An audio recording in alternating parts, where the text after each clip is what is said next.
So it's of all people, it's the BBC that have announced that it will ensure a quarter of its staff are from lower class backgrounds. This was after Nadine Dorries, the Culture Secretary, accused the corporation of snobbishness. The broadcaster said it would become one of the first media organisations in the UK to set a 25% target, which it hopes to achieve by 2027. What exactly is the definition of working classes, especially in an age where lines are considerably more blurry than they once were? And what do they mean by lower class backgrounds? I mean, is that working class, kind of proletariat working class, streetwise working class? Is it lower middle class? What do they mean precisely? But you can be working class and make a success of things. Charlie Mullins is the founder of Pimlico Plumbers, of course. Working class boy did good. Charlie, good afternoon to you. Hi, Ian. Hello there. Nice to have you with us as ever. I mean, you've always said that, you know, it was about your own hard work, your own diligence. You got up your backside. You got your own clients. You made it happen. Nobody was guiding you along the way. And if there's a will there, there's a way. But of course, you know, not everybody is in that position. And working classes, it seems, Charlie, still seem to be the sort of forgotten group in this respect.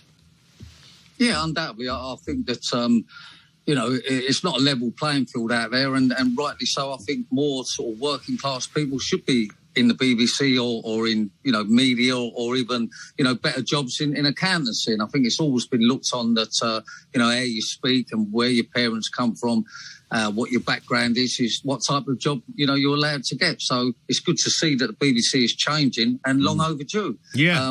You know, because everybody don't speak posh, it doesn't mean that they haven't got a lot of drive or a lot of ambition in them. And we need to get more people that are working class, undoubtedly. Absolutely. Did you ever think at any point, Charlie, on your journey to, you know, you've done incredibly well and that's fabulous, but was there any point when you thought, I better change the way I speak or the way I look or anything like that? No, I mean, look, I couldn't change anyhow if you paid me to change. And I wouldn't want to change. I mean, that I go back to what I'm saying, that doesn't, you know, the way you speak doesn't mean that you're going to succeed better. I mean, I think years ago we felt that middle-class people knew better, but we now know different. We know they don't know better. And, you know, the working class are equivalent to them. They just need to be given the opportunities more. Yeah, I mean, it is that, isn't it? And I suppose some of it comes through school as well. We've got this massive emphasis, Charlie, on university, and that's great. And if that's the route you want to take, but, you know, we need schools to tell kids there are other ways of succeeding.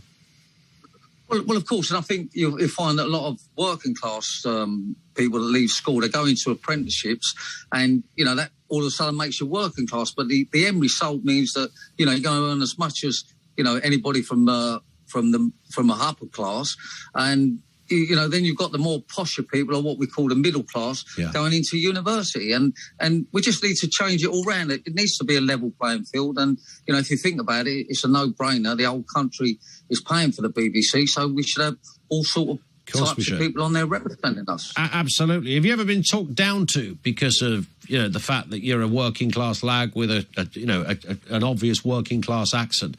I mean, I wouldn't imagine now, because people know how well you've done out of it, so they probably are looking at you in a different way. But you must have had that over the years.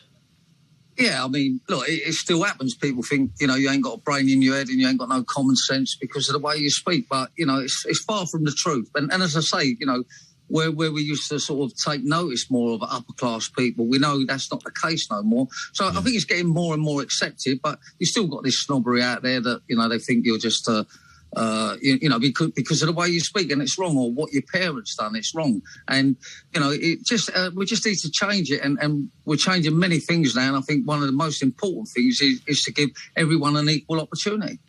Good work. Listen, Charlie, thank you. Charlie Mullins.